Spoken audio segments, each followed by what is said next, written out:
বন্ধুরা, সেদিন গিয়েছিলাম বারুইপুর মিলন মেলা দেখতে। ঢুকেই দেখলাম বেশ ভিড়। মেলার শুরুতেই ছিল ঠাকুরের বাসনপত্রের একটা ছোট্ট স্টল। এরপর নানা রকম জামা কাপড়ের দোকান, হার দুলের দোকান, সানগ্লাসের দোকান, সুন্দর সুন্দর ক্রকারি, ফ্যাশনেবল লেডিস ব্যাগ আর সুন্দর সুন্দর হেয়ার ক্লিপ।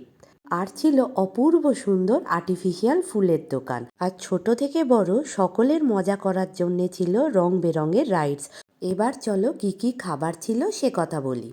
ছিল তন্দুরি চা, পাও ভাজি, মকটেল কাউন্টার, পাপড়ি চাটের দোকান, বিভিন্ন স্ন্যাক্সের স্টল, ফুচকা, ছোটদের লজেন্সের দোকান, শীতের পিঠেপুলি, খাজা, গজা, জিলিপি আর মিষ্টি পানের দোকান। উফ বাবা, হাঁপিয়ে গেলাম যে। যারা এখনও মেলাটা দেখতে যাওনি, চটপট চলে যাও মিলন মেলা দেখতে। ভীষণ ভীষণ মজা হবে আর খুব আনন্দ করতে পারবে। আজ আসি, টাটা।